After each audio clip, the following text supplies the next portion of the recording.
કહેવાય છે કે દુનિયામાં પતિ અને પત્નીના સંબંધે ખૂબ જ સુંદર અને મજબૂત હોય છે, પણ જ્યારે આ સંબંધ બગડે ત્યારે કાચા મનમાં માનવી પણ કંઈ કરી જાય છે.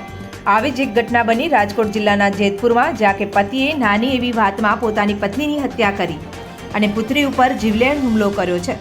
શું છે આ ઘટના? જોઈએ તો જેતપુરમાં ગઈકાલે સાંજે સાવકા પિતાએ પત્નીની હત્યા કરી પુત્રી પર પણ જીવલેણ હુમલો કરતા કૌટુંબિક કલેશની એક ચોંકાવનારી અને હૃદયદ્રાવક ઘટના સામે આવી છે. જેતપુરના ભોજાદાર વિસ્તારમાં એક સાવકા પિતાએ પત્ની અને પુત્રી વચ્ચેના સંબંધોની અદાવતમાં પોતાની પત્નીની નિર્મમ હત્યા કરી હતી. એટલું જ નહીં, બચાવવા વચ્ચે પડેલી પુત્રી પણ કાતર વડે જીવલેણ હુમલો કરવામાં આવ્યો છે. જેતપુર સિટી પોલીસ મથકે નોંધાયેલ ફરિયાદ મુજબ આ ઘટના શનિવાર સાંજની છે. ફરિયાદી રીતુસિંહ તિવારીએ પોતાના પિતા રાકેશસિંહ પટેલ વિરુદ્ધ ફરિયાદ નોંધાવી છે. હકીકત એવી છે કે રીતુસિંહના પિતાના અવસાન બાદ તેના માતા રેખાબેને 2 વર્ષ પહેલા રાકેશસિંહ સાથે લગ્ન કર્યા હતા.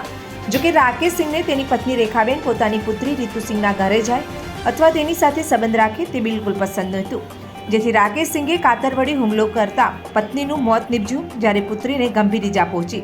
શનિવારે સવારે જ્યારે મૃતક રેખાબેન તેમની પુત્રી રીતુસિંહના ઘરે પૌત્રીઓને રમાડવા ગયા હતા ત્યારે આરોપી રાકેશસિંહ ઉશ્કેરાઈ ગયો હતો. તેને અગાઉ પણ ધમકી આપી હતી કે જો રેખાબેન પુત્રી સાથે સંબંધ રાખશે તો તે તેને મારી નાખશે. સાંજના સમયે જ્યારે રેખાબેન ઘર પાસેની દુકાને ગયા હતા ત્યારે આરોપી રાકેશસિંહ ત્યાં આવીને ઝઘડો શરૂ કર્યો હતો.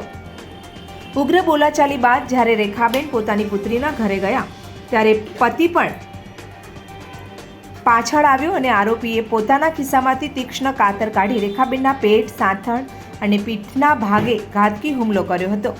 જ્યારે પુત્રી રીતુસિંહ પોતાની માતાને બચાવવા વચ્ચે પડી ત્યારે નરાધમ પિતાએ તેને પણ છાતી અને પેટના ભાગે કાતરનો ઘા મારી ગંભીર ઈજા પહોંચાડી હતી. ગંભીર રીતે ઘવાયેલ રેખાબેનનું આ હુમલામાં મોત નીપજ્યું હતું, જ્યારે રીતુસિંહ હાલ જૂનાગઢ સરકારી હોસ્પિટલમાં સારવાર હેઠળ છે. જેતપુર સિટી પોલીસે હત્યાની કલમો હેઠળ રાકેશસિંહની ધરપકડ કરી છે. શા માટે પતિએ પત્નીની હત્યા કરી અને પુત્રી ઉપર જીવલેણ હુમલો કર્યો? હત્યા બનાવનું કારણ માત્ર એટલું જ હતું કે આરોપીની પત્ની પોતાની પુત્રી સાથે સંબંધ રાખતી હતી, જે આરોપીને ન ગમતું ન હોવાથી અવારનવાર પતિ પત્ની વચ્ચે ઝઘડાઓ થતા હોવાથી હત્યા કરી હતી. એક તરફ જ્યારે આપણે સંબંધોની વાત કરીએ છીએ ત્યારે આવી ઘટનાઓ સમાજ માટે લાલબત્તી સમાન છે. માત્ર સામાજિક સંબંધોના ખારમાં એક હસતા રમતા પરિવારનો માળો વિખરાઈ ગયો છે. હાલ તો એક પત્નીની હત્યાના બનાવમાં એક પતિને જેલ મળી, જ્યારે પત્નીની ભગવાન પાસે પહોંચી ગઈ છે, જ્યારે એક પુત્રીએ પોતાની માતા પિતા ગુમાવ્યા છે.